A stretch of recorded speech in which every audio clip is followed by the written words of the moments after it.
자, 알선 수레죄입니다. 먼저 132조. 자, 공무원이네요. 공무원만 되고 중재는 되지 않습니다.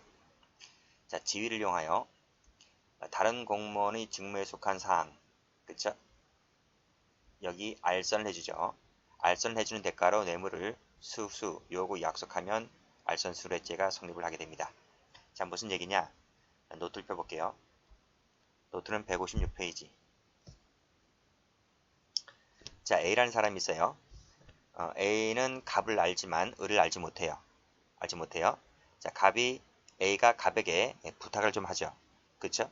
뭐 좀 해달라고 하니까 갑은 그런 권한이 없고 그런 권한이 있는 을을 소개를 시켜줍니다. 그쵸? 즉 공무원 갑이 자신의 지위를 이용하여 을을 알선해 준다고요. 그 대가로 A로부터 뇌물을 수수, 요구, 약속하면 여기서 뇌물죄는 기수가 되는 거예요. 됐죠? 자, 여기서 갑과 을의 관계를 좀 볼게요. 갑은 자신이 공무원이라는 그 지위를 이용하여 을을 알선해준다. 이때 이거 지위를 이용했다고 했지 않습니까? 그 지위라고 하는 것은 법률상, 사실상 영향력을 미칠 수 있을 정도이면 된다는 것이 판례예요. 여기서 영향에다가 색깔 칠할게요. 두 번째는 이 갑과 을은 반드시 상하관계, 협동관계, 감독권한이 있음을 분류한다. 요하지 않습니다. 물론 대부분은 상하관계, 협동관계, 감독관한 등등이 있는 것이 대부분이겠지만 반드시 그런 것은 요하지 않고요. 대신 친구, 친족은 안 돼요. 판례는 친구, 친족은 안 된다고 보고 있습니다. 두 번째, 이 알선을 좀 볼게요. 알선이라고 하는 것은 반드시 부정행위임을 요하지 않는다. 즉 정당행위라 할지라도 본죄가 될 수가 있는 것이고요. 장래 것이라도 무방하다는 것이 판례예요. 그 다음 두 번째는 이 을이란 사람인데요. 을은 결재권이 있든 없든 관련이 없어요. 을은 그냥 이 자신이 맡고 있는 직무가 자신의 직무라고 하는 것만 족한 것이지 반드시 결재권이 있음을 요하지 않는다는 것도 판례입니다. 자, 됐죠? 자, 여기서 기본서 갑니다. 자, 밑에 주체 볼게요. 자, 본죄의 주체가 되려면 당의 직무를 처리하는 공무원과 직접적, 간접적 연관관계를 가지고서 법률상, 사실상이라를 막론하고 어떠한 영향력, 빨간색 동그라미, 영향력을 미칠 수 있을 정도면 된다. 그거 맞습니다. 이 지위 이용이라고 나와 있잖아요. 이 지위 이용이라고 하는 것이 그 다른 공무원에게 영향력을 미칠 수 있을 정도이면 된다는 것이 판례라고요. 자, 밑에 지위 이용했다는 말은 첫 번째 줄에 영향력을 미칠 수 있을 정도이면 된다. 따라서 단순한 사적 관계는 안 되고요. 지위를 이용하지 않는 관계도 안 되는 거고요. 그 다음 직무와 무관한 사항도 안 되는 거예요.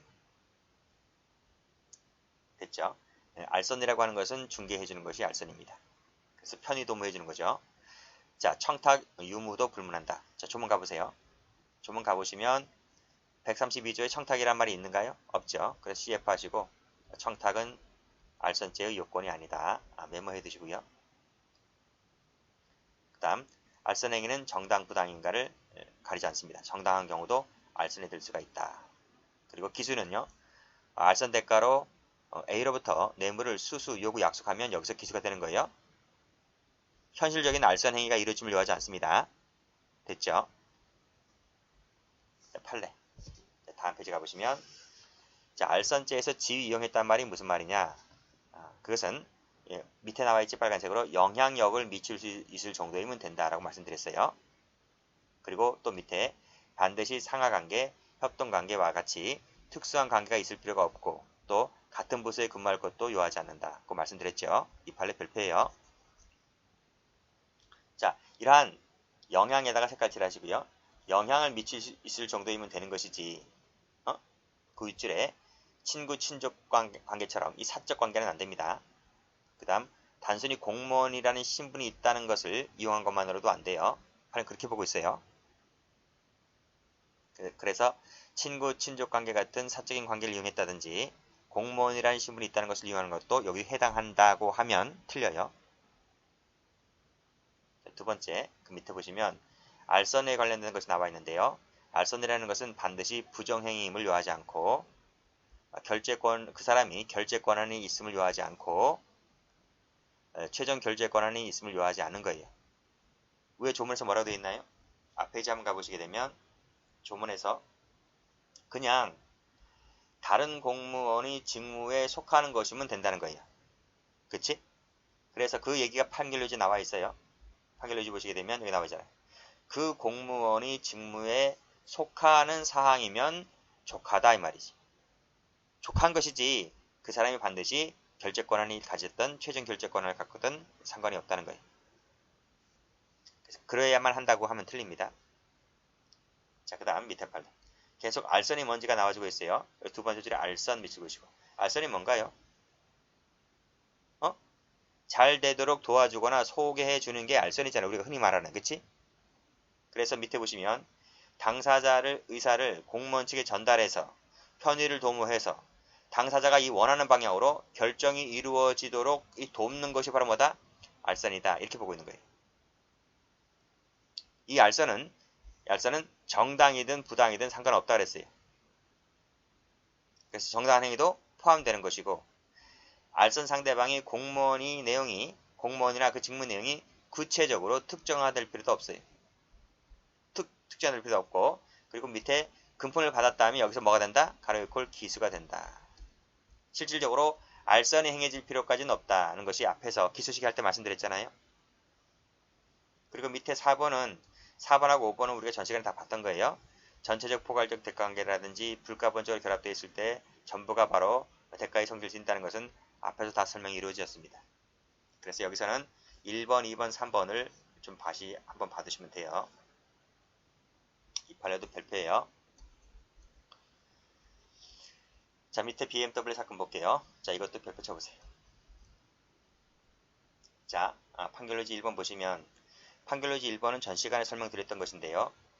자동차를 뇌물로 제공했다 했을 때 그 원부에 뇌물 수수한 자가 소유자로 등록되지 않았다. 그래서 제가 전 시간에 설명드렸기를 이것이 리스 차량이다 이렇게 설명을 드린 바가 있었는데 그 부분은 삭제를 할게요. 그 부분은 제가 설명을 잘못 드린 것 같아요. 이건 삭제할게요. 왜냐하면 밑에 2번 때문에 그래요. 어쨌든 자 볼게요. 자동차의 사실상의 소유자로서 그 자동차에 대해서 실질적인 사용 권한이나 처분 권한을 갖고 있다면 여기서 자동차 자체를 뇌물로 보아야 한다. 이 지문이 출제가 많이 됐다 했었지 않습니까? 그치? 자, 일단 이거고요. 일단 이건 이거고 이제 2번을 볼 텐데요. 자, 올라갑니다.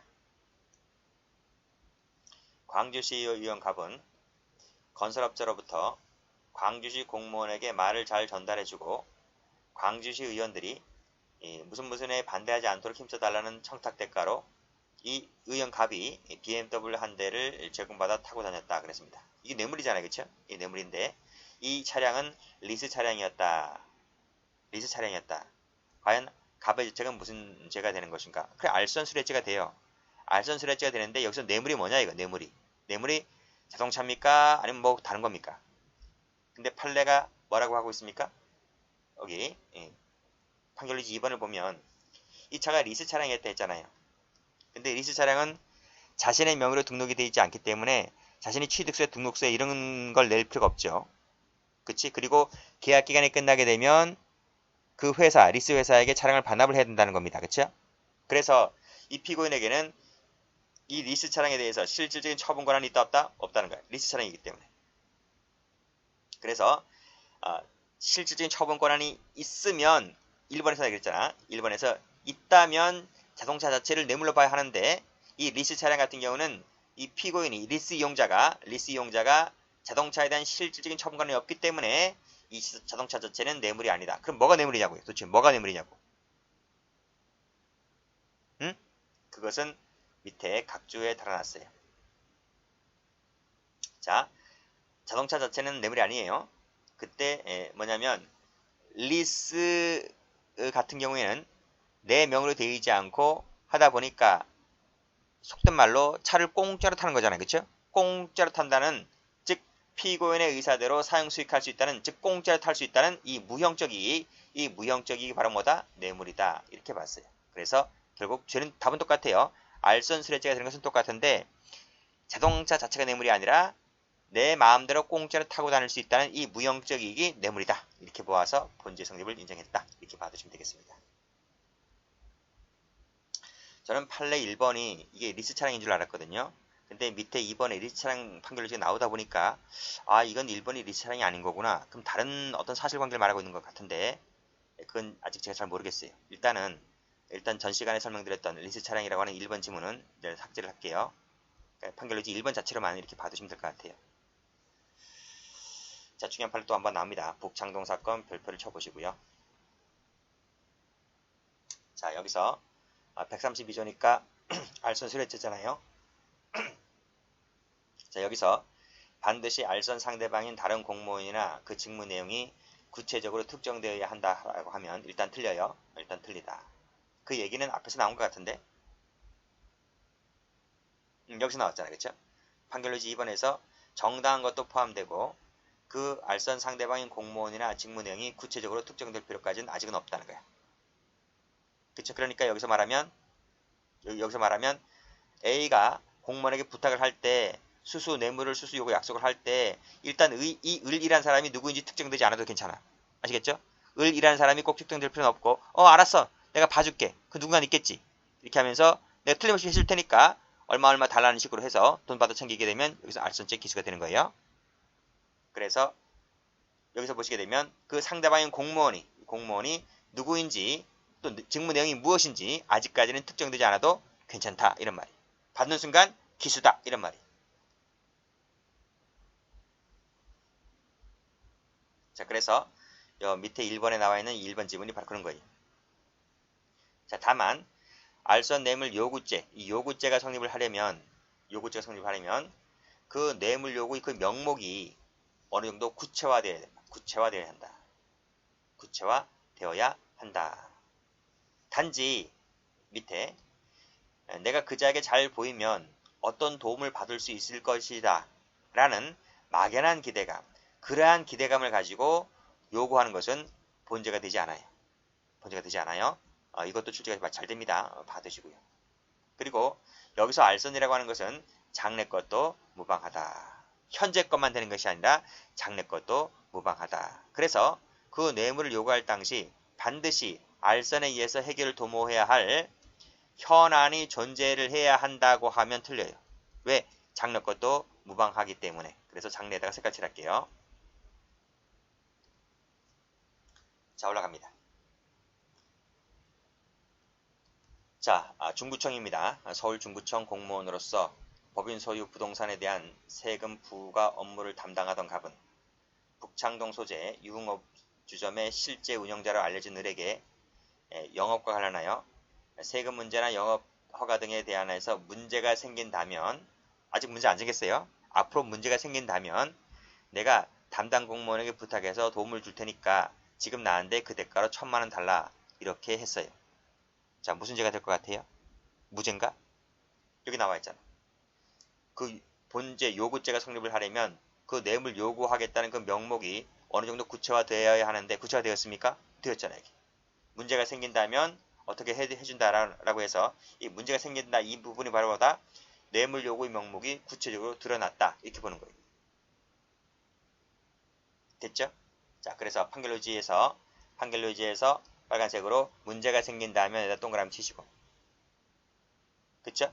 부탁하여 도움을 주겠다라고 했을 때 뇌물 요구죄가 성립을 한다 이렇게 보았습니다. 출제 잘 돼요. 출제 잘 되는 것을 꼽자면 2번이 출제가 잘 되고요. 2번, 3번, 4번 전부 다 A급 판례들입니다. 아시겠죠? 전부 다 각각 꼭 좀 기억을 이렇게 체크를 해두시고 꼭 좀 다시 한번 받으세요. 알선죄에서 제일 중요한 판례예요. 다음 페이지. 자, OX 판례 보시면 이제 알선을 했다는 판례들입니다. 자, 누구한테 부탁을 했는가 하면 서울시 부시장 비서관에게 부탁한 거예요. 부탁해서 이 사람이 누구한테 알선을 해주었는가 하면 시청 관직과 소속 공무원에게 부탁을 해서 채비지 불화받도록 하여 주겠다고 약속하고 그 교재비로 얼마를 받았다는 겁니다. 이때 서울시 부시장 동그란 그리고 밑에 검은색으로 시청 관직과 소속 공무원에게는 이 부시장이 비서관이라는 사람은 시청 관직과 소속 공무원에게 영향력을 행사할 수 있는 사람인가요? 영향력을 행사할 수 있는 사람이기 때문에 돈을 받아 챙겼다면 본죄의 성립을 인정하는 것이다. 이런 말이. 그 다음 밑에 보시면 전임자, 서강주 세무서 징세계장, 빨간색입니다. 빨간색. 동그라미, 여기 동그라미, 밑에 고용대책과장 동그라미, 그 밑에 시청 도시계장 동그라미. 일단 같이 동그라미 쳐보세요. 부총리 겸 재정경제원장 간 동그라미. 자, 면허기 기능반으로서 지금 현재 일선에서 수사계장으로 근무하고 있는 사람입니다. 모병관으로 병무청에 파견된 사람입니다. 라고 했을 때 다시 검은색 펜 들어보세요. 펜 들어보세요. 자, 지금 현재는 남강주 세무서 징세계장이 있다는 거예요. 징세계장이었고 또 이 사건 당시에는 압류재산의 공무회 담당자였다는 겁니다. 라고 했을 때 이 빨간색으로 동그라미 친 사람은 이 검은색에 밑줄 그은 사람에 대해서 뭐가 될 수 있는 사람이다? 영향력을 행사할 수 있는 것이다. 1번처럼 제가 일부러 필기는 하지 않을게요. 영향력을 행사할 수 있는 사람이기 때문에 돈을 받았다면 본죄가 성립이 된다는 말입니다. 그리고 3번도 고용대책과장이 관계 공무원에게 어떻게 한다? 영향을 미칠 수 있는 사람이다. 도시계장이 건설부 소속 공무원들에게 영향을 미칠 수 있는 사람들이다. 이런 말이 됐죠? 그러니까 여기도 색깔 칠한다면 이렇게 색깔 칠하면 되겠네요. 이렇게 아니죠. 필기하시면 되겠네요. 그리고 은행장이지, 그치? 예, 부총리 겸 재정경제원장이 은행장에게 당연히 영향을 미칠 사람 되겠죠. 그리고 전라북도 경찰국 면허계 기능반으로서 경장 근무를 했던 사람인데 지금 현재는 수사계장입니다. 그렇죠? 그러면 과거 이것이 과거 10여 년, 10여 년 전 얘기를 할지라도 지금 현재 전북청에 있는 그 면허계 기능반 현재 그 사람에게 당연히 전화 한 통이면 해결될 수 있는 지위에 있겠지, 그치? 그래서 지금 현재 면허증 담당 발급 공무원에게는 뭐다? 영향력을 행사할 수 있는 사람이다. 이렇게 봤습니다. 그리고 모병강 병무청에 파견되어 있던 사람이 밑에 병역 면제 여부, 부대 배치 등과 관련해서 관계 공무원들에게 부탁해 주겠다라고 했을 때 이 관계 공무원들에게 뭐다? 영향력을 행사해 줄 수 있다. 라고 봐서 당연히 본죄 성립을 인정했다. 이렇게 보시면 됩니다. 자, 그 다음 여기 또 나왔네요. 병무청 심리연구사보. 그치? 그 밑에 병무 담당자에게 영향을 미칠 수 있기 때문에 돈 받았다면 본죄 성립을 인정했고요. 자, 그러나 파란색으로 검찰 주사 세무. 검찰 주사가 검사에게 영향력 행사할 수 있나요? 안 된다는 거지. 검사는 상급입니다. 최하. 근데 검찰 주사는 주사보 6급이잖아요. 6급. 그래서 이건 고위직이기 때문에 고위직으로 올라가게 되면 영향 행사할 수 없다고 봐요. 자, 농직에 근무하는 사람이 도지사한테 영향 행사할 수 있나요? 없죠. 자, 보건기사입니다. 기능직이죠. 주사보는 행정직이잖아요. 그렇죠? 주사보는 7급인데 그래서 영향 행사할 수 없다고 봐요. 3급 공무원이 밑에 인사참모부 선박관리실장에게 영향 행사할 수 없다고 봐요. 이건 별자리거든. 그렇지? 그래서 앞에 죄들하고 좀 다릅니다. 자, 밑에 도표가 나와 있는데 도표는 그냥 참고 삼아 봐두시면 될 것 같아요. 근데 이렇게 보세요. 보통 수뢰죄니까 전부 다 공무원 중재인 이렇게 되어 있습니다. 그렇죠? 그렇죠? 근데 방금 봤던 알선 수뢰죄만큼은 중재인이 빠지고 공무원만 된다. 전부 다 현직자들인데 현직자가 아닌 게 있어요. 사전 수뢰죄하고 여기 사후 수뢰죄 이것은 될 자, 이었던 자이기 때문에 아직은 공무원이 신분이 아니죠. 그렇죠? 공무원 신분이 아니거나 과거에 공무원 신분이었거나 요 사전 수뢰죄하고 사후 수뢰죄는 청탁이 구성요건 요소입니다. 청탁이 구성요건 요소. 그 외에는 없어요. 그 다음 제3자 뇌물 공유죄 할 때 이 제3자는 돈을 받는 것은 제3자가 받잖아요. 근데 제3자는 공무원이 아닌 경우가 많죠. 그치? 배임수재죄는 배임죄 파트이긴 하지만 배임수재죄는 민간인이잖아요. 민간인. 그치? 이 두 가지가 민간인이거든. 민간인 같은 경우에는 부정한 청탁이 구성요건 요소가 돼요. 이해되시죠? 일단 이 두 가지 사전과 사후는 청탁이 요건이다. 제3자와 배임수재죄는 부정한 청탁이 요건이다. 됐습니까? 나머지는 몰라도 돼. 나머지는 몰라도 돼. 됐죠? 자, 그 다음 페이지 도표가 나와 있는데 여기 보시면 지금 말씀드렸잖아요. 청탁이 요건인 것은 사전하고 사후밖에 없고 부정한 청탁이 요건인 것은 제3자하고 배임수재밖에 없다. 나머지는요. 나머지는 청탁 유무 불문이야. 그렇지? 단순술에 부정처사후술에 나머지는 전부 다 청탁 유무가 불문이다. 있든 없든 상관없어요. 올라가 보시면 여기 어떻게 돼 있어요? 여기 청탁, 단순술했지 청탁 필요 없지? 있든 없든. 제3자도 제3자는 부정청탁이잖아요. 다음 여기 부정처사후술했죄도 있든 없든, 알선술했죄도 있든 없든 상관없잖아요. 여기 수뢰 부정처세도 있든 없든. 세무라고 하는 것은 되는 경우가 안 되는 경우가 있는데 그건 일단 그래서 세무 쳤습니다. 중요한 것은 사전과 사후는 청탁, 제3자와 배임 수재는 부정청탁. 이것만 알고 계시면 돼요. 자, 이제 직내죄. 자, 지금까지는 받는 사람을 받고요. 지금부터는 주는 사람입니다. 그래서 1항을 보시면 앞서 설명했던 129조부터 132조까지 기재한 뇌물을 약속, 공여, 공여 의사 표시를 한 자를 처벌하는 것이고, 이것이 흔히 말하는 직내죄입니다. 직내죄. 근데 여기서 볼 것은 이 2항을 좀 볼 가치가 있어요. 2항을 좀 볼 가치가 있는데, 전항의 행위의 공할 목적으로 제3자에게 금품을 교부하거나, 여기서 교부하면 뭐가 됩니까? 기수가 되는 거예요. 기수가 된다. 그 다음 그 정을 알면서 교부를 받으면 이때도 여기서 기수가 되는 거예요. 그건 잠시 있다 판례를 통해서 보도록 하겠습니다. 형은 똑같아요. 이 2항을 뭐라고 하냐면 2항을 직뇌물 전달죄다 이렇게 불러요. 2항을 좀 잘 보셔야 돼요. 자, 뇌물을 주는 사람 직뇌죄 같은 경우에는 주체의 제한이 없어요. 그래서 신분범이 아니에요. 공무원도 주체가 될 수가 있고, 그 판례가 밑에 나와 있는 요 판례지. 공무원 동그라미. 자, 행위는 뭐 약속, 공여, 공여 의사표시 뭐 다 됐습니다. 다음 페이지. 자, 직무에 관하여라고 하는 것은 우리가 앞에서 직무 관련성 할 때 전부 다 설명드린 바가 있어요. 똑같아요. 그 권한에 속하는 직무행위, 밀접한 관례에 있는 행위, 사실상 처리하고 있는 행위, 이런 것들은 다 앞에서 설명드린 바가 있습니다. 자, 그 다음 보시면 재건축 조합장에게 줬잖아요. 밑에 국회의원에게 줬네요. 그렇지? 누가? 여기 준 사람들이 있을 거 아니야. 여기 건설업자들이 줬네요. 그랬을 때 전부 다 뇌물공여죄를 인정했다는 거예요. 이거 쉽지? 자, 그 밑에 볼게. 공유가 아니라고 본 판례. 개인 자격으로 준 것은 아니라고 봤어. 공유가 아니라고 봤어. 그 다음에 요 밑에 2번 그 별표 한번 쳐볼까요? 시험에 나올 만한 것이 있다면 이 앞에 것들은 다 안 나와. 내가 볼 때는 이거 다 나올 필요가 없어. 다 안 나와. 안 나오는데 나올 만한 것은 2번밖에 없다. 자, 봅니다. 배임 수재자가 배임 증제자에게서 그가 무상으로 빌려준 물건을 인도받아 사용하고 있던 중에 이 사람이 공무원이 됐습니다. 공무원이 됐습니다. 자, 무슨 얘기인지 좀 볼까요? 자, A가 있어요. 이 사람이 증제자야, 증제자. 그리고 B가 타인 사무 처리자야. 배임죄 주체죠.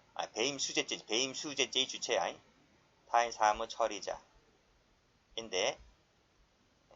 아파트를 무상 제공했어요.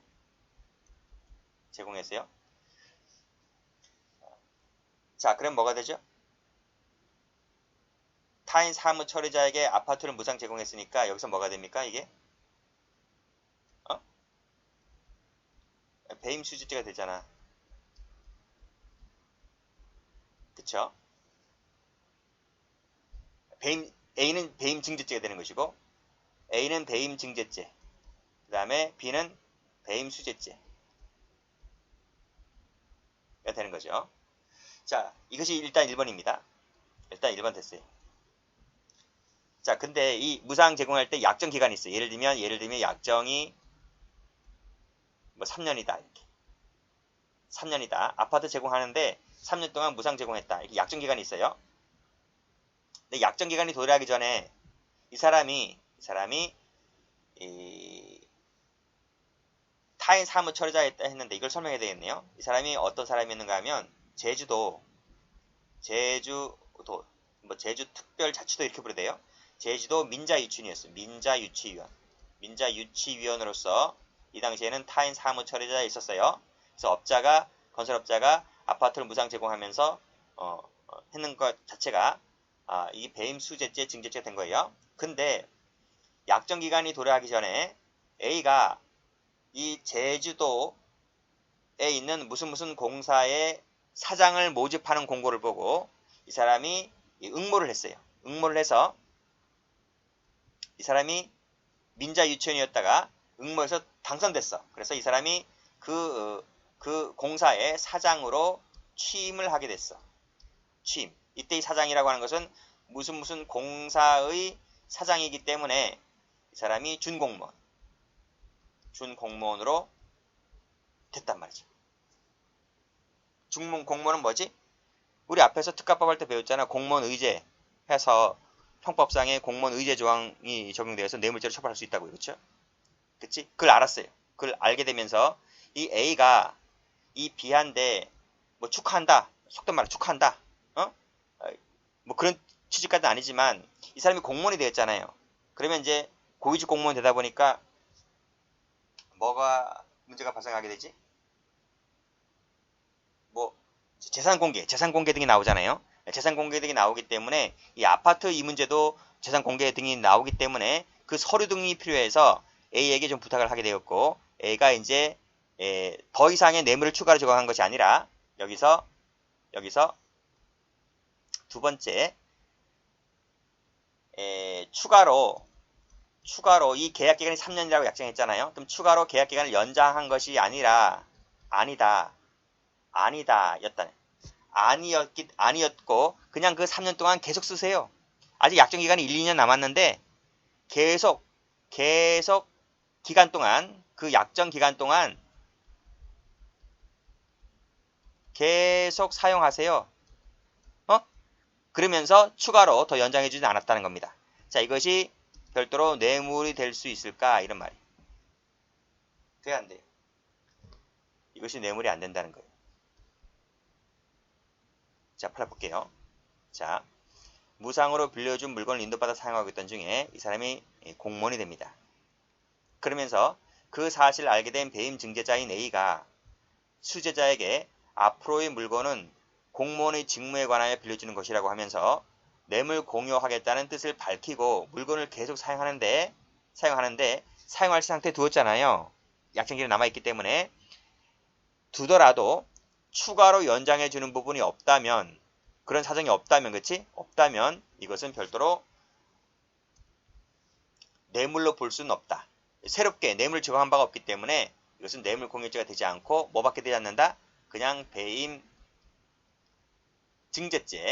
증제죄만 될 뿐이다. 이런 말이. 만약에 추가 연장한 부분이 있다면 그 뇌물이 될 수 있는 부분인데 추가로 제공한 부분이 없기 때문에 뇌물로 볼 수는 없다는 것이 판례입니다. 그래서 만약에 뇌물 공유죄까지 된다고 하면 틀려요. 자, 다음 직뇌물 전달죄를 볼게요. 자, 직뇌물 전달죄는 노트를 펴봅니다.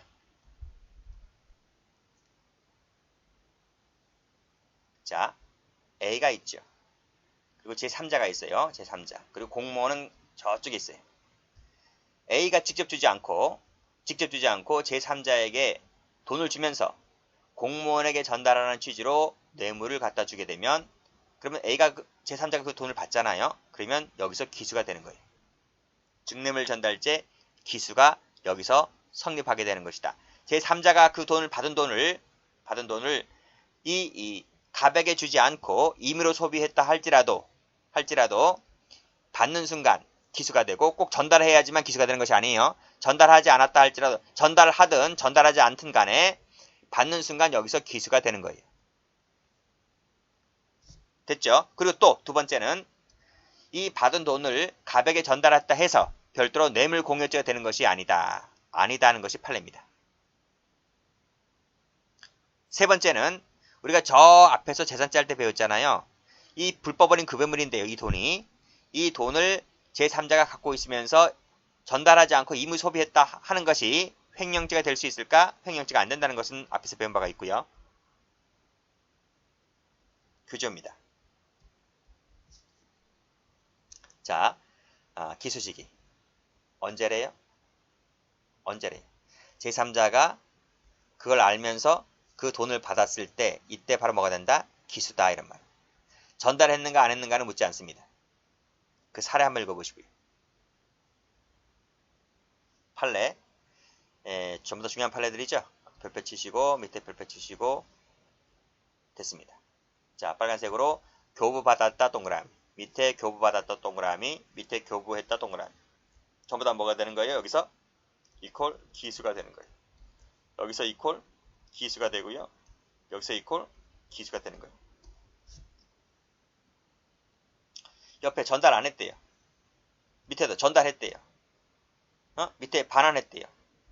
상관없어요. 그냥 받는 순간 기수. 기수. 또 두 번째 판례가 더 중요한데 전달했다고 해서 이 전달한 부분이 별도로 뇌물 공유죄가 되는 것이 아니다. 오로지 증능물 전달죄 기수 하나밖에 없다. 됐죠? 자, 밑에 판례는 변호사법 위반죄와 관련된 것인데 그냥 참고 삼아 좀 봐두세요.